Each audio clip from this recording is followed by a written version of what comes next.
November 14, 1942. 18,000 feet above Guadalcanal. Lieutenant Saburo Sakai, Japan's third-ranking ace with 64 confirmed kills, lined up his zero behind a lumbering American F-4F Wildcat. This should have been simple. For 2 years, Sakai had perfected the art of the fuel tank shot, a short burst of incendiary rounds into the wing root. Watch the fire blossom, another kill confirmed. His thumb pressed the firing button. Tracers arced forward, stitching across the Wildcat's left wing precisely where the fuel tank sat. Sakai waited for the familiar orange bloom. Nothing happened. The Wildcat kept flying. Confused, Sakai fired again, longer this time, watching his rounds punch into the wing. The American fighter shuddered from the impacts, but didn't burn. Didn't even trail smoke. It simply turned into him, forcing Sakai into a defensive break. Impossible, he would write in his combat report that evening. What Sakai didn't know, what none of the Japanese or German pilots could have imagined, was that a stupid trick invented by American mechanics, dismissed by Axis engineers as typical overcomplicated American waste, had just made their most reliable killing technique obsolete. The fuel tank problem had been killing Allied pilots since the first days of the war. September 15, 1940. Battle of Britain. Flight Lieutenant James Nicholson of 249 Squadron was attacking a German bomber when a Me-110 caught him from behind. 3 20mm cannon rounds tore through his Hurricane's fuel tank. The effect was instantaneous. Aviation gasoline, with an octane rating of 100 and a flash point of -45 degrees Fahrenheit, ignited like a bomb. Nicholson's Hurricane became a flying furnace in less than 2 seconds. He survived only by bailing out through the flames, suffering burns over 40% of his body. He would receive the Victoria Cross. He would also spend 8 months in the hospital. The mathematics of aerial combat in 1940 were brutal and simple. Fueled tanks represented roughly 30% of an aircraft's internal volume, but 100% of its vulnerability to fire. A single tracer round, 1 in every 5 rounds fired by most fighters, could transform 200 gallons of high-octane aviation fuel into an inferno. British records from the Battle of Britain showed that 40% of pilot deaths resulted from aircraft fires. Not structural failure, not direct pilot injury fire. Oberleutnant Werner Milders, commander of JG-51, issued a tactical directive to his pilots in October 1940. Aim for the wing roots and fuselage fuel tanks. The British fighters burn easily. 1 short burst is sufficient. Japanese Navy pilot training manuals from 1941 contained detailed diagrams showing optimal fuel tank locations on American and British aircraft. Student pilots practiced the technique on ground targets. Lead the target. Wait until you're within 200 meters. Fire a 1-second burst into the wing root. Break away before the explosion. In training, 0 pilots achieved mobility kills, fires that would force a pilot to bail out, in 73% of simulated attacks on fuel tanks. The AVG Flying Tigers in China lost 8 P-40s to fuel tank fires in their first month of combat. At Pearl Harbor, of the 188 American aircraft destroyed, post-battle analysis indicated that 104 had burned from fuel tank fires. The Japanese didn't need bombs for aircraft. Strafing runs with incendiary ammunition worked perfectly. But even as Japanese pilots were demonstrating the lethality of fuel tank attacks over Pearl Harbor, a solution already existed in production facilities across America. The self-sealing fuel tank emerged from a peculiar branch of chemistry that most engineers had dismissed as irrelevant to aviation. In 1939, researchers at U.S. Rubber Company had been experimenting with synthetic rubber compounds when a chemist named Jack Wyckoff noticed something strange. When vulcanized rubber came into contact with certain petroleum products, it didn't dissolve as expected. Instead, it swelled. The fuel itself caused the rubber to expand. A Navy engineer named John Debussy saw something others missed. Debussy had spent 1938 reading British reports from the Spanish Civil War, where Republican pilots had experienced catastrophic fire casualties. 61% of Republican pilot deaths came from burning aircraft. Debussy noticed that pilots rarely died from the initial damage. They died because a single bullet hole in a fuel tank meant immediate catastrophic fire. The logical solution seemed impossible. You couldn't armor fuel tanks without making aircraft too heavy to fly. But what if you didn't need to prevent the bullet holes?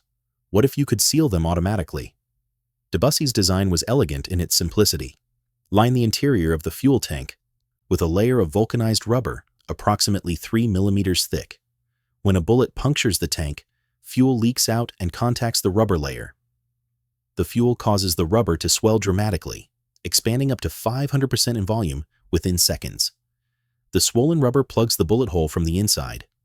The fuel leak stops. No fire, no explosion. The aircraft keeps flying. When Debussy presented this concept to Navy aviation engineers in early 1940, their response was immediate skepticism. Admiral John Towers, chief of the Bureau of Aeronautics, looked at the weight calculations and shook his head. You want to add 150 pounds of rubber to every fighter? Another 600 pounds to bombers? Do you understand what that does to performance? Debussy understood perfectly. A fully equipped self-sealing fuel tank system for a fighter aircraft would add between 100 and 200 pounds. For bombers, the weight penalty ranged from 400 to 700 pounds. In aircraft where engineers shaved ounces to gain fractional speed improvements, adding hundreds of pounds seemed insane. It got worse. The self-sealing tanks cost more, roughly $75 per tank compared to $15 for a standard aluminum tank. Fighter manufacturers argued the weight penalty would reduce speed by 8 to 12 miles per hour and decrease rate of climb by 300 to 400 feet per minute unacceptable, declared the head of fighter development. But Debussy had something the skeptics didn't: British combat data. By June 1940, the RAF had begun limited trials of self-sealing tanks. The results weren't dramatic because they were negative results. Hurricanes equipped with self-sealing tanks got hit in fuel tanks 127 times during the Battle of Britain. Trials 119 of those aircraft returned to base. The 8 losses were from hits that severed fuel lines outside the protected tank itself. Hurricanes without self-sealing tanks that took fuel tank hits. 94 aircraft engaged. 89 burned or exploded. 5 survived by pure chance. The U.S. Navy and Army Air Corps saw those numbers and manufacturing priorities changed overnight. By August 1940, every new American military aircraft was ordered to include self-sealing fuel tanks as standard equipment. But American aircraft with self-sealing tanks wouldn't reach combat theaters in significant numbers until mid-1942. For 18 months, American and Allied pilots died in the same fireballs that had killed their predecessors, even as the solution sat in factories waiting to reach them. The Japanese first encountered self-sealing fuel tanks during the Battle of the Coral Sea in May 1942, though they didn't immediately understand what they were facing. Lieutenant Commander Shigekazu Shimazaki led the Japanese strike against the USS Lexington on May 8th. His pilots knew exactly how to kill enemy planes. Hit the fuel tanks. Watch them burn. Shimazaki's after-action report contained the first hints of Japanese confusion. American fighters attacked with unusual persistence. Multiple aircraft observed taking hits to wing areas but not burning as expected, attributed to poor gunnery by our pilots. That last sentence was significant. When your tactics suddenly stop working, the first assumption is operator error. Japanese pilots returning from Coral Sea reported hitting American aircraft in the wings and fuselage, where fuel tanks should have created fires, but seeing only fuel leaking out, not fire. Just fuel. Some American aircraft trailed fuel vapor streams hundreds of feet long, but kept fighting. At Midway, 3 weeks later, the pattern repeated with more urgency. June 4th, 1942. 10,000 feet above the carrier Hiryu. Zero pilot Toshio Hashimoto intercepted a damaged SBD Dauntless, trying to limp back to the Yorktown. Hashimoto was an experienced pilot with 16 kills. He closed to 150 meters and fired a long burst into the Dauntless's center section, targeting the fuselage fuel tank. His 20mm cannon shells and 7.7mm tracers shredded the American dive bomber's fuselage. Fuel sprayed from multiple holes. Hashimoto saw the hits, saw the fuel streaming, waited for the fire. The Dauntless continued flying. Hashimoto made another pass, firing again into the leaking fuel tank area. More hits. More fuel. No fire. Running low on ammunition, Hashimoto broke off, unable to comprehend what he'd witnessed. His combat report noted, American aircraft absorbing battle damage beyond expected survival parameters. Cause unknown. This phrase, cause unknown, began appearing in Japanese combat reports throughout the summer of 1942. Zero pilots weren't missing. They weren't imagining hits. They were hitting exactly where they aimed. The Americans had simply made those hits non-lethal. The Germans encountered the same phenomenon over North Africa and reached conclusions faster. October 9, 1942. Major Eduard Neumann, commanding officer of JG-27, filed an intelligence report. American P-40 and P-38 aircraft demonstrating unexpected survivability against fuel tank hits, multiple instances of aircraft sustaining fire in wing root areas without subsequent structural failure or fire. Recommend investigation into possible fuel system modifications. Neumann's report included specifics. His pilots had engaged 6 P-40 Warhawks. All 6 American fighters were hit. 4 took confirmed hits to fuel tank areas based on visible fuel leakage. 2 crashed from accumulated damage, but not from fire. The other 2 returned to base trailing fuel vapor. This should not be possible, Neumann wrote. Standard aviation fuel ignites at temperatures well below normal combat conditions. The presence of tracer ammunition should guarantee ignition, yet these aircraft did not burn. By November 1942, German and Japanese intelligence had both acquired examples of self-sealing fuel tanks from shot-down American aircraft. The analysis reports read almost identically in both languages. Brilliant, simple, and utterly impossible to replicate. Hauptmann Emil Clade, a Luftwaffe technical intelligence officer, examined sections of self-sealing tank removed from a downed B-17 in Tunisia. His report to Berlin explained the rubber lining concept, the swelling mechanism, the weight penalty, and the manufacturing requirements. Then he added a devastating conclusion.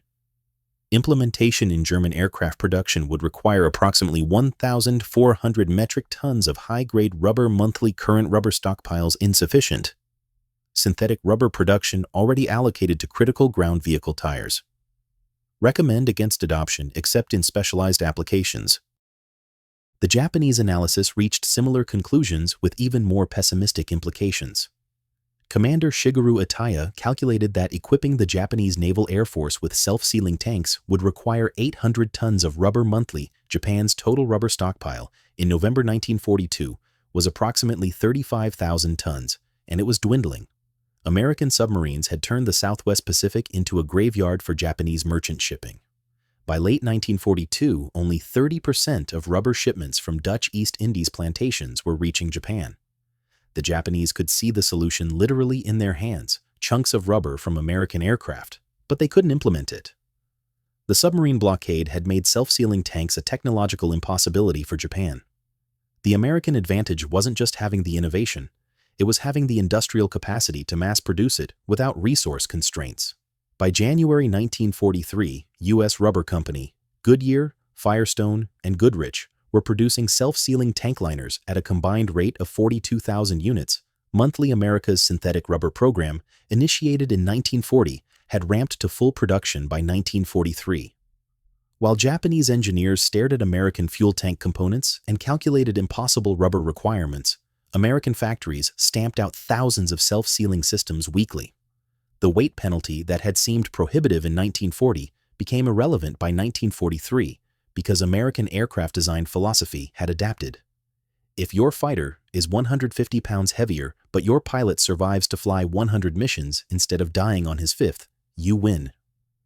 The mathematics were brutal but clear. Training a fighter pilot cost approximately $100,000 in 1943 dollars and required 18 months. A P-51 Mustang cost $51,000. A complete set of self-sealing fuel tanks cost $180. Losing a $51,000 aircraft was painful. Losing a $100,000 pilot was catastrophic. The self-sealing tanks paid for themselves if they saved just one pilot from burning to death. Statistically, they saved far more than one. Technical testing at Wright Field in Ohio quantified the effectiveness with mechanical precision.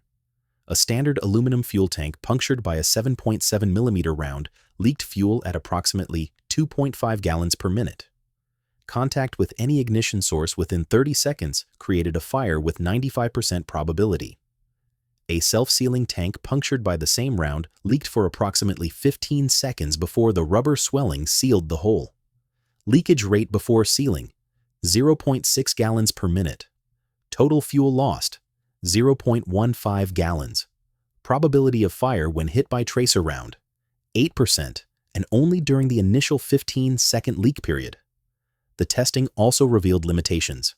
Cannon rounds of 20 millimeters or larger could tear holes too large for the rubber to seal effectively. Multiple hits in the same area could overwhelm the sealing mechanism. Hits to fuel lines outside the protected tank still caused leaks and potential fires. But the statistics didn't lie. An aircraft with self-sealing tanks was roughly 75% less likely to burn when hit in the fuel tank area compared to aircraft without the protection. In aerial combat, where survival often came down to single percentage points, 75% was the difference between life and death. The impact became undeniable during the Guadalcanal campaign.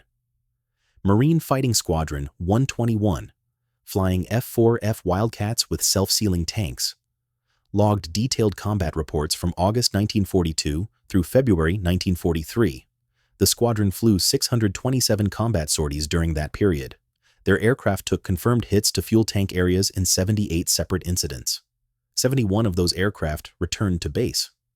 The 7 losses included 3 from catastrophic structural damage, where the fuel tank fire was secondary to fatal airframe failure, 2 from fuel line hits outside the protected tanks, and 2 from accumulated damage that made the aircraft unflyable.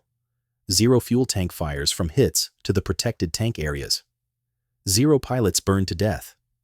Compare this to Marine experiences in the Philippines 6 months earlier. VMF 211. Flying older F-4, F-3 Wildcats without self-sealing tanks, lost 11 aircraft to fires during the siege of Wake Island. 8 of those fires started from fuel tank hits. Lieutenant Junior Grade Toshimitsu Imazumi survived the brutal aerial combat over Guadalcanal from August to November 1942. His post-combat interview, conducted after he returned to Japan for medical treatment in January 1943, provided insights into Japanese pilot frustration. The Americans do not burn. We know we are hitting them. We see the fuel leaking, but they do not burn. In China, 1 burst on the fuel tanks was sufficient. Against the British in Malaya, the same.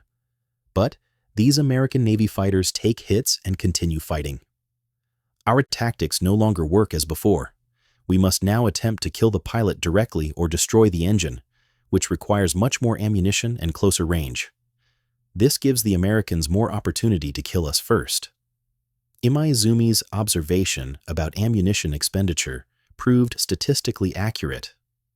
Japanese combat reports from late 1942 onward showed steadily increasing ammunition consumption per kill. In 1941, 0 pilots averaged 150 to 200 rounds expended per confirmed kill. By late 1942, that figure had risen to 400 to 500 rounds. By 1944, it exceeded 800 rounds per kill. Part of this increase came from improved American tactics and more experienced American pilots. But a significant portion resulted from Japanese pilots needing to inflict far more damage to achieve kills now that the easy fuel tank fire was no longer reliable. The Zero carried only 125 rounds of 20mm ammunition for its 2 cannon. In 1941, that was enough for multiple kills. By 1943, it was often insufficient for 1 German pilots on the Western Front reached similar realizations with added frustration. May 4, 1943. Oberfeldwebel Hans Ehlers of JG-1 intercepted a formation of B-17 flying fortresses over the North Sea. Ehlers was an experienced pilot with 22 kills. He knew bomber tactics. Target the wings where the fuel tanks sit, start fires, watch the bomber fall out of formation. Ehlers positioned his FW-190 for a head-on attack, closing at a combined speed exceeding 600 miles per hour. He fired a 3-second burst from his 420mm cannon and two 13mm machine guns, walking his fire across the B-17's left wing. At that range, with that much firepower, the B-17 should have exploded. Instead, Ehlers watched his shells punch holes across the wing surface. Fuel streamed from multiple impacts. The B-17 shuddered, briefly dropped 50 feet, then recovered and maintained formation. No fire, no explosion. "I hit them directly in the fuel tanks," Ehlers reported after landing. "I could see the fuel spraying, but there was no fire. How is this possible?" His squadron commander, Major Hans Philipp, had 206 confirmed victories he'd fought in Poland, France, Britain, and Russia. "The Americans have done something to their fuel tanks," Philipp told his pilots during the evening briefing. "We're not certain what, but we can no longer rely on fuel tank fires for easy kills. You must aim for engines, cockpits, or control surfaces. This will require more ammunition and closer attacks." The requirement for closer attacks against heavy bombers was a death sentence for many German pilots. B-17S and B-24s bristled with defensive machine guns, typically 10 or more .50 caliber weapons per aircraft. American bomber formations flew in tight combat boxes that created interlocking fields of defensive fire. Getting close enough to precisely target engines or cockpits meant flying through a wall of lead. German pilots had previously been able to stand off at longer ranges and rely on fuel tank fires to cripple bombers. Now they had to press attacks to near-suicidal ranges. German combat losses increased accordingly. Luftwaffe fighter losses over Germany averaged 12% per mission in early 1943. By late 1943, that figure had risen to 18%. Multiple factors contributed: improved American fighter escorts, better American tactics, growing American numerical superiority. But Luftwaffe debriefing reports consistently mentioned one frustration: bombers that should have burned kept flying. But German attempts to implement similar technology ran into the same resource wall. By mid-1943, Germany faced a rubber crisis that made the Japanese situation look manageable. Allied bombing had destroyed 40% of German synthetic rubber production capacity. The Eastern Front consumed enormous quantities of rubber for vehicle tires, tank tracks, and equipment seals. The Luftwaffe's own tire requirements for thousands of aircraft strained supply. German engineers attempted to develop thinner self-sealing liners that used less material. The results were predictable. Thin liners sealed small-caliber hits adequately, but failed against .50 caliber rounds, which were precisely what American bombers and fighters fired. The Luftwaffe implemented self-sealing tanks in some fighter variants and some bombers, but never achieved comprehensive coverage. By late 1943, approximately 30% of German fighters had self-sealing tanks. The remaining 70% retained standard aluminum tanks, which aircraft got the protection depended on manufacturing facility, variant, type, and sometimes pure chance. The contrast in pilot survival rates told the story in blood. American pilot losses per 1,000 combat sorties in the Pacific Theater dropped from 14.3 in early 1942 to 8.7 by late 1942, to 6.2 by mid-1943. Multiple factors contributed: better tactics, improved aircraft performance, superior numbers. But analysis by the Navy's Bureau of Aeronautics attributed approximately 40% of the reduction directly to self-sealing fuel tanks and associated survivability improvements. The European theater showed similar trends. 8th Air Force bomber crews had an overall loss rate of 3.3% per mission in 1943. But breaking down the loss causes revealed that fire aboard the aircraft, almost always fuel-related, caused only 11% of losses.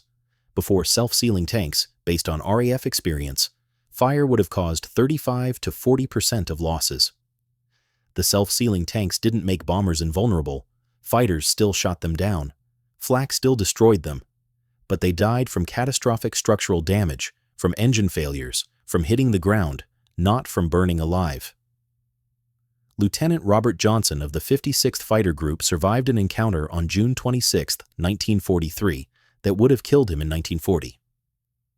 Johnson's P-47 Thunderbolt was hit by an FW-190 over France.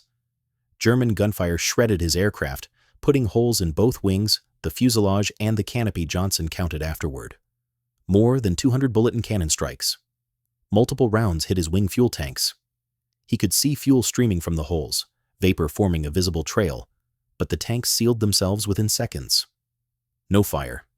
Johnson nursed his damaged Thunderbolt across the channel and landed at his base with fuel to spare. The self-sealing tanks hadn't made him invulnerable. His aircraft was barely flyable, but they'd kept him alive long enough to escape. Johnson would survive the war with 28 confirmed victories, becoming one of America's leading aces. In an aircraft without self-sealing tanks, he would have died over France in June 1943, and his 27 subsequent victories would never have happened. This multiplicative effect, experienced pilots surviving to rack up higher scores, amplified American air superiority throughout the war.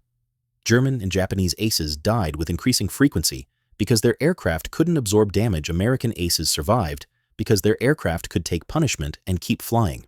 The Pacific Theater provided the starkest examples of this survivability gap because combat often occurred over water where forced landings were rarely survivable. Lieutenant Alexander Vratiou of VF-6 became the Navy's fourth-ranking ace with 19 confirmed kills.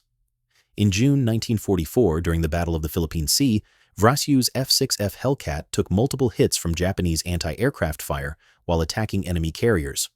One 25mm shell penetrated his left-wing fuel tank. Vratiou felt the impact, saw fuel vapor streaming from the wing, and waited for the fire. It never came. The self-sealing tank closed the puncture within seconds. Vratiou continued his attack, helped sink a Japanese carrier, and flew 240 miles back to his own carrier with a hole in his fuel tank that had sealed itself. The Japanese pilot he'd shot down earlier that day was flying a Zero without self-sealing tanks. When Vratiou's wingman hit that Zero's fuel tank, it burned. The Japanese pilot died. This outcome repeated thousands of times across the Pacific. American and Japanese pilots of roughly equal skill engaged in aerial combat. Both scored hits on enemy fuel tanks. The American's tank sealed itself. The Japanese's tank burned. The American pilot lived to fight another day. The Japanese pilot died.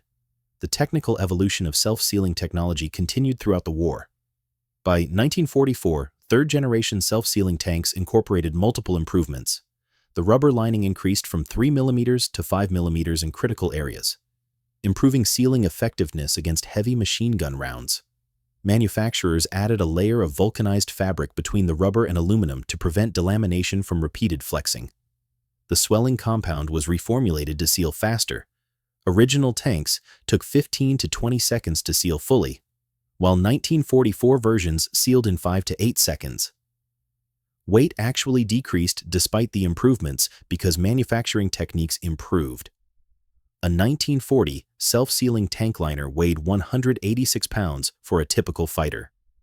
A 1944 version weighed 163 pounds and provided better protection. The cost dropped as well. Mass production and process improvements reduced the price from $75 per tank to $52 by 1944. The Germans and Japanese, meanwhile, were moving in the opposite direction. Their limited implementations of self-sealing technology became less effective as rubber quality declined due to material shortages. By late 1944, Japanese self-sealing tanks, installed in fewer than 10% of frontline aircraft, used increasingly poor quality rubber compounds that cracked in cold weather and failed to seal reliably. The strategic implications extended beyond individual aircraft survival to force-wide operational capability. American air units could sustain higher sortie rates because more aircraft survived each mission. A fighter squadron with 25 aircraft that lost 2 per mission to fuel tank fires could fly 12 missions before running out of aircraft. The same squadron with self-sealing tanks might lose only 0.5 aircraft per mission to fires, allowing 50 missions before attrition depleted the unit. The 5th Air Force, in the Southwest Pacific, demonstrated this advantage throughout 1943 and 1944. The 5th's fighter groups maintained an average operational readiness rate of 72%. Japanese fighter groups in the same theater had operational readiness rates that declined from 60% in early 1943 to 35% by late 1944. Post-war analysis indicated that aircraft fires, both in combat and from accidents, accounted for approximately 18% of Japanese aircraft losses versus only 7% of American losses. The self-sealing tanks weren't solely responsible for this differential, but they were a major contributor. Bomber operations illustrated the economic calculus even more starkly. A B-17 Flying Fortress cost approximately $238,000 to build in 1943. The complete crew of 10 men represented over $500,000 in training costs. The aircraft carried self-sealing tanks with a total liner weight of approximately 650 pounds across 9 fuel tanks, costing roughly $540 in additional materials. If those self-sealing tanks saved just one B-17 from burning during its operational lifetime, they paid for themselves 440 times over. Operational data from the 8th Air Force showed that B-17s with comprehensive self-sealing tank systems had a 32% lower incidence of fire-related losses compared to earlier variants with partial protection. Across 12,731 B-17s built, if self-sealing tanks reduced fire losses by even 5%, that represented 636 aircraft saved, approximately $151 million in aircraft value and untold lives preserved. The Pacific Endgame demonstrated how technological advantages compound into strategic dominance. By 1945, American carrier task forces operated with near impunity off the Japanese coast. Part of this collapse came from pilot attrition. Japan had lost its experienced pilots and couldn't train replacements fast enough. But part came from aircraft attrition. Japanese aircraft in 1945 were increasingly fragile, lacking not just self-sealing tanks, but armor, radios, and other equipment that added weight. Japanese designers had stripped their aircraft to minimum weight to maintain performance with increasingly weak engines and increasingly unskilled pilots. The result was aircraft that could neither survive combat damage nor compete with American aircraft that seemed to fly through walls of fire and emerge intact. American pilots noted this fragility.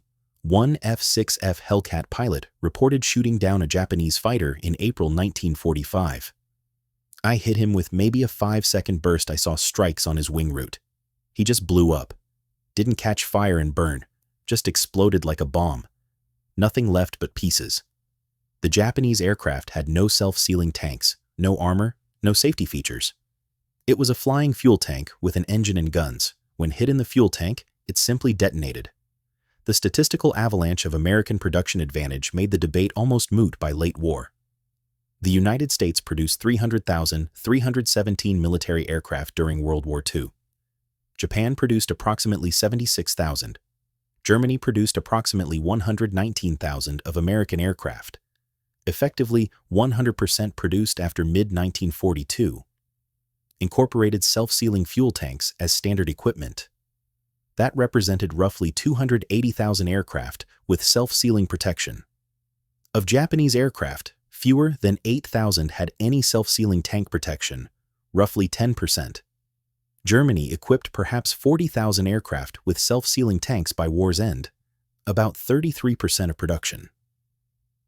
The United States was producing 1,500 to 2,000 aircraft monthly in 1943 with full self-sealing protection. Germany and Japan combined were producing approximately 3,000 aircraft monthly, of which fewer than 1,000 had even partial fuel tank protection. If a German or Japanese pilot shot down an American aircraft, American factories replaced it within days, and the replacement had self-sealing tanks. If an American pilot shot down a German or Japanese aircraft, replacement might take weeks or months, and the replacement might not have fuel tank protection. The human cost of not having self-sealing tanks appeared starkly in casualty statistics. The U.S. Army Air Forces lost 40,000 men killed in action in the European theater. These losses were horrific, but they occurred across 1.69 million combat sorties. The loss rate per sortie was 1.5%. Only 11% of losses involved fire as the primary cause. The Luftwaffe lost approximately 75,000 pilots killed or missing during the war. The Japanese Naval Air Force lost approximately 16,000 pilots killed. Post-war analysis of Japanese aircraft losses indicated that approximately 28% involved fire as a primary or contributing factor. For the Luftwaffe, the figure was approximately 19%. The difference between 11% and 19 to 28% across tens of thousands of sorties represented thousands of pilots who died burning in fuel tank. Fires that self-sealing tanks might have prevented German pilot Heinz Knoke wrote in his diary in April 1944 after encountering P-51 Mustangs.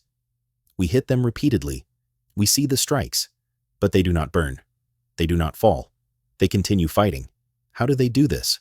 What protection do they have that we lack?" Japanese ace Saburo Sakai, who had stared in confusion at an American Wildcat that refused to burn over Guadalcanal in November 1942, survived the war partially blind and partially deaf from later combat wounds. In his memoirs, published in 1957, he wrote, "We could not understand why they would not burn. We knew we were hitting the fuel tanks. We could see the fuel spraying, but there would be no fire. Only after the war did we learn the truth. It was not the fuel. It was rubber. Simple rubber lining the tanks. We had the same rubber trees in the territories we conquered. We could have done this ourselves, but we never did. The Americans thought of it. They implemented it, and it saved thousands of their pilots while thousands of ours burned to death." The cost differential was perhaps the most damning indictment of Axis industrial philosophy. American self-sealing fuel tank production from 1940 to 1945 consumed approximately 84,000 tons of rubber and cost approximately $267 million in total materials and manufacturing. This represented 0.3% of total American military aircraft expenditure during the war. For that 0.3% additional cost, American pilots received fuel tank protection that reduced fire-related losses by approximately 60%. The Germans could have equipped their entire fighter force with self-sealing tanks for approximately 23,000 tons of rubber and perhaps $45 million in costs. This represented less than 2% of the Luftwaffe's total aircraft expenditure. But those 23,000 tons of rubber weren't available. The Japanese faced an even more impossible equation. To equip their naval air force alone would have required approximately 12,000 tons of rubber. Japan's total rubber stockpile in 1943 was 18,000 tons and dropping rapidly. They couldn't afford the protection even though they desperately needed it. The Americans could afford it, implemented it universally, and never looked back. The museum at Wright-Patterson Air Force Base displays a section of self-sealing fuel tank liner removed from a P-51 Mustang that flew 118 combat missions in Europe. The rubber is cracked and aged now, hardened by 80 years of preservation, but you can still see the bullet holes, 7 distinct punctures through the aluminum outer skin and into the rubber liner. Each hole is sealed from within by swollen rubber that long ago dried and hardened, but which once expanded within seconds of being hit, plugging the leak and preventing fire. The placard notes that the pilot of this particular P-51 survived the war and returned home to Indiana. It doesn't mention that in an aircraft without self-sealing tanks, the pilot would have burned to death on his 6th mission when a German fighter's 20mm cannon round punctured his wing tank at 28,000 feet over Schweinfurt. German pilots had laughed at American overcomplicated aircraft in 1942. By 1945, there were no German pilots left to laugh. Japanese pilots had mocked American weight penalties and unnecessary safety features in 1941. By 1945, Japanese pilots flew aircraft stripped of everything except guns and fuel because their industry couldn't afford anything else. The Americans had built fuel tanks that wouldn't burn. Such a simple thing. Such an obvious thing. Such an impossible thing for their enemies to replicate. And in the end, that simple rubber liner, that stupid trick invented by mechanics who were tired of watching pilots burn, became one of the decisive technological advantages of the entire war.